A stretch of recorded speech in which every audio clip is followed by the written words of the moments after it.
In the past couple of days, the situation between Ray Fisher and Warner Brothers has gone from bad to much, much worse. Let's break it down. What's up, everybody? It's Josh. Welcome back to the channel. Smash that like button and let's get into this report. And yes, we are talking about the Ray Fisher situation again, although at this point, I think it's completely warranted to go over this because so much has happened since even Friday when a lot of other people made videos about tweets that Ray Fisher made. And before we even get into the meat of this video, I just want to say, if you're a person out there that has already made up your mind about Ray Fisher, and I know that the general sense I'm getting from people is that not a lot of people are standing with Ray. A lot of people think he's just being a diva, speaking out of pocket, etc. If you are one of those people and you have your mind already made up, then this video probably isn't for you. Like, I'm just being real. There are plenty of people out there making videos on Ray Fisher, and if that's kind of stuff you're into or that's what you want to watch with regards to this situation, please leave this video and go watch some of those videos where people dunk on Ray Fisher. Now, if you want to know what is actually going on and my thoughts and kind of how I am processing all of this, that's what this video is going to be. We'll now talk about what actually went down,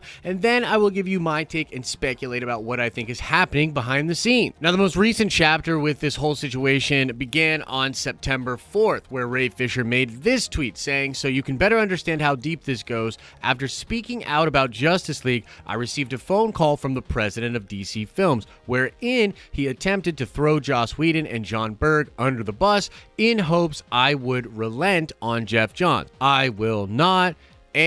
Over E, accountability is greater than entertainment." Now, to me, him saying this was a big deal. Like, this is a pretty big deal. He's talking about how after he first came out with his comments way back when he was talking about the abuse, that he had essentially gotten a phone call from Walter Hamada. That's really big. Like, that's a big freaking deal. But I wasn't even going to cover it. I wasn't going to do a video about it. I just felt like, okay, this is just another little addition to this thing. It didn't necessarily warrant content to me. But apparently, Ray ruffled feathers so badly that Warner Brothers then made a PR kind of a check move. Now, although I'm not 100% clear on this, it appears that this was a statement made from Warner Brothers and a Warner Brothers spokesperson that sent out this to apparently a lot of different people, like a press release to a bunch of different Hollywood trades and just members of the press in general. Now, I'm going to read a couple of lines from this statement, but it is a pretty lengthy statement, and many of you have probably already read it, or it's super easy to find, so you can read it, but I do want to touch on just a few things that were written in this statement. Number one, it begins by talking about how Ray Fisher's representatives asked DC Films president Walter Hamada to talk to Mr. Fisher about his concerns during the production of Justice League. The two had previously spoken when Mr. Hamada asked him to reprise his role as Cyborg in Warner Brothers' upcoming movie, together with other members of the Justice League. They go on to say that, like, Walter didn't throw anybody under the bus, as Mr. Fisher has falsely claimed. He also did not render any judgments about the Justice League production. And the last paragraph here is pretty telling. It says, while Mr. Fisher never alleged any actionable misconduct against him, Warner Media nonetheless initiated an investigation into the concern he'd raised about his character's portrayal. Still not satisfied, Mr. Fisher insisted that Warner Media hire an independent third-party investigator. This investigator has attempted multiple times to meet with Mr. Fisher to discuss his concerns, but to date, Mr. Fisher has declined to speak to the investigator. Warner Bros. Remains committed to accountability and to the well-being of every cast, crew member, blah, blah, blah. Now, important also, they mention in the article that Ray Fisher had script notes, and they literally take a moment in the article to explain that Hamada is explaining to Ray Fisher that creative differences are just a part of Hollywood productions, but he would put his request up the chain or something like that. And so, look, when this article hit, okay, there were so many people out there, literally, I've seen all these kinds of videos. I've seen so many different articles. All of the trades talked about it. Basically, essentially saying that, damn, Warner Brothers swings back hard at Ray Fisher. I saw people making videos of, why is Ray Fisher hiding from Warner Brothers? Oh my God, Ray Fisher is a liar, and this statement by Warner Brothers completely proves it, etc., etc. After that happened, so many people were jumping on Ray. Now, what's interesting is apparently Ray had receipts, and he explained on Twitter and via Instagram lives and live streams on his Twitch what was actually happening, at least from his perspective. Now, this was the tweet that Ray made in response to the PR statement put out by Warner Brothers. He says here, "Thank you all for the support and for seeing through Warner Brothers or WB Pictures' desperate and scattershot attempt to discredit me to continue protecting those in power. I met with the investigator via Zoom on August 26th. Below is an email I sent to my team and to SAG-AFTRA, which is the Screen Actors Guild Union. And if you look here, it says, hey, crew just got off the line with the investigator. Had to end the interview early before going into detail with him. He's definitely been put on the case by Warner Brothers Pictures, not Warner Media. His findings will go directly and solely to Warner Brothers Pictures Legal. He also had another person on the line as a witness, which we weren't made aware of. I told him I needed to have a rep on the line as security for myself. He tried to keep me on the line, but I told him I would need to consult my team before proceeding. Can we all jump on a call? Discuss soon. Best, Ray." In a follow-up tweet, he said, "It's also worth noting that I made it clear to the world on August 21st that I would be vetting the investigator to ensure a fair and protected process for all witnesses. Warner Brothers Pictures has escalated this to an entirely different level, but I'm ready to meet the challenge. A over E, accountability over entertainment." And I'm going to show you the clip from the Instagram Live that he made, and it explains some of, from his perspective, what happened. Obviously, I put out yesterday that there's going to be a third-party independent investigation. But even with those things, you do need to make sure that the folks that you're dealing with are on the level, because at the end of the day, those people are being paid by somebody, and finding out who's paying them and how all that stuff is being sorted out is extremely important.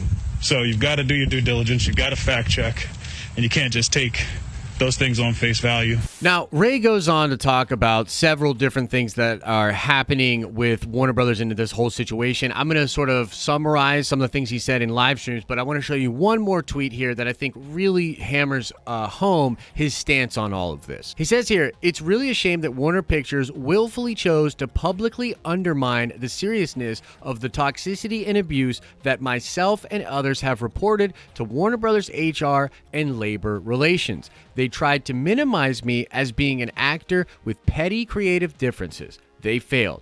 A over E. Accountability over entertainment." Now, although we can't take the time to really dig into all of the live streams and different vids that Ray has made, I do suggest going to check out some of that stuff, because honestly, like, a tweet is so hard to like get nuance or like try to really figure out what he is talking about. But when he's just speaking plainly, when he's in a live stream, you get a lot more context for these sort of things. So when I initially read the tweet about him talking about Walter Hamada, it really seemed like he was really throwing Walter Hamada under the bus, that Hamada was just kind of being like a really bad person with this whole thing. But when you hear Ray talk about it, Hamada wasn't like being super aggressive or being problematic. It was just that Ray could tell after a while of talking with Walter and saying things like, "Walter, you weren't there." Because he mentions in one vid that like Walter just simply can't believe this because he worked with Geoff on Shazam and had no problems with him. He tends to like Geoff and think that Geoff is a good dude. And so Ray was just explaining to him like, you don't understand.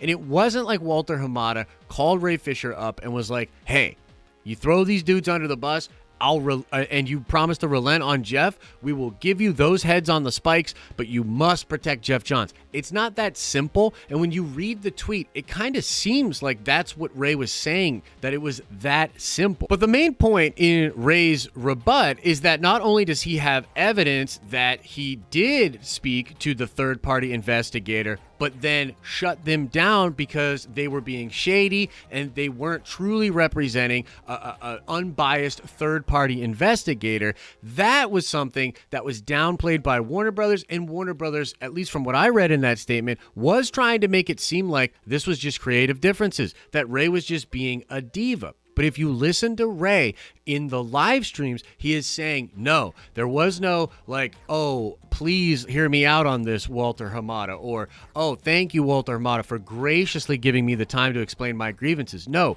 Ray is demanding this of Warner Brothers. There were, according to Ray, serious wrongs committed illegal things done, and Ray is demanding accountability for these things. And so now let me just talk about how I'm feeling about this. My speculation with regards to this. Number one, I think the one thing that's difficult is I've heard a lot of stuff kind of behind the scenes that I'm not supposed to talk about. This is really weird because, number one, I don't even know if these things are true. Like, I have no way of knowing for sure. Like, I'm not a Hollywood guy. All I know is I know some people that work in Hollywood, and I talk to people in Hollywood, but I'm not a Hollywood dude. I don't know how all that works. I don't know if this is status quo. I don't know if I can believe that this actually happened or not, but I have heard some things that, I'm just going to say it, they make me believe Ray. Like, the things I've heard and some of the other context surrounding Geoff Johns makes me believe Ray. The other side of this is that although I am a massive fan of Geoff Johns as a comic book writer, I mean, like, Three Jokers is absolutely fantastic.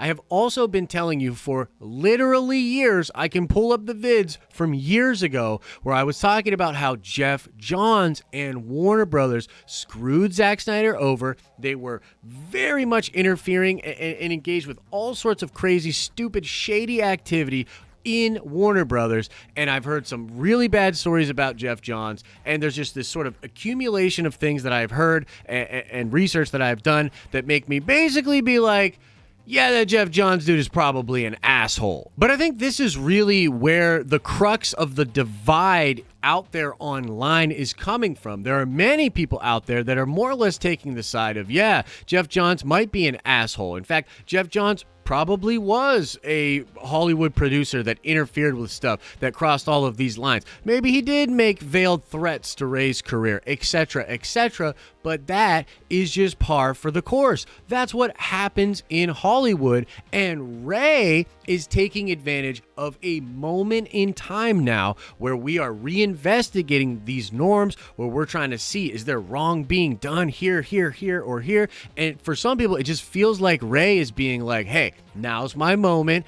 Everybody's thinking about these injustices. Now's my chance to totally screw over Geoff Johns because I don't like him. And I just want to say that that is completely possible. It's actually possible that both of those things are true. Like, it's possible that Ray Fisher really just isn't that good of an actor. It's possible that there was some Hollywood level abuse there that wasn't really that bad. He got butthurt about it, and then years later, because of things going on in the world, felt like he had a moment to make a big stink of it. And he was also aware that the studio was dividing currently between Zack Snyder and Geoff Johns, and he found a good opportunity to try to get back at somebody that had wronged him. And it is possible that what we're seeing now is just this Game of Thrones kind of a game between this powerhouse, this person of power in Geoff Johns that has studios backing him, that has Hollywood trades backing him, that has old friends of him that used to work in comics with him backing him, etc., etc. And then you have this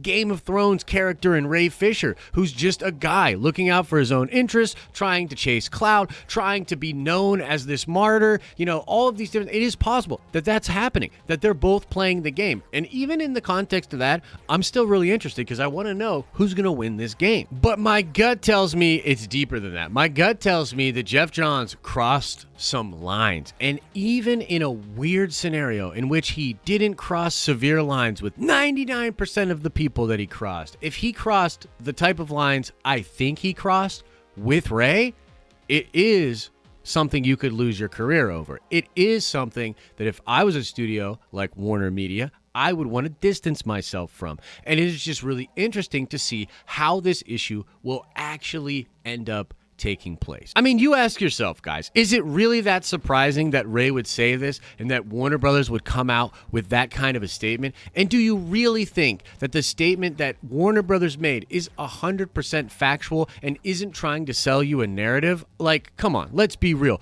Both of these people are actually trying to sell out a narrative. And I think at this point, what would be best for all parties involved is to just get a legitimately unbiased third party to investigate it. If that party finds nothing really wrong happened and finds that Ray Fisher was making much to do about nothing, then we should sit back and, yeah, make fun of Ray. Call him whatever you want. Like, he's kind of a doofus then in that regard. But equally, if that third party comes in and discovers some horrible stuff that happened with Geoff Johns, with Joss Whedon and John Berg, then they should get the yeet. I don't think it should be this complex. Let's just get a third party in there, do an actual investigation. Let's see what happened. But there it is, ladies and gentlemen, all of the most recent updates and my speculation about what is happening. I, of course, want to know what you're thinking about this in the comments section below. And now let's shout out Daniel Osborne. Yes, indeed, it is Brave and Bold number 25, where Starro first appeared in Justice League Comics. And now let's ask another nerd card question before we get out of here. I want to know, what number did Cyborg wear on his jersey when he played football? If you like this video, make sure you drop a like on it. And if you're enjoying the content over here, you'll absolutely love the live streams we do straight from Nerdvengers Tower Monday through Friday starting at 10 a.m. Eastern Standard Time. As I always say, I hope you're having an awesome and a nerdy day, and I'll see you in the next video.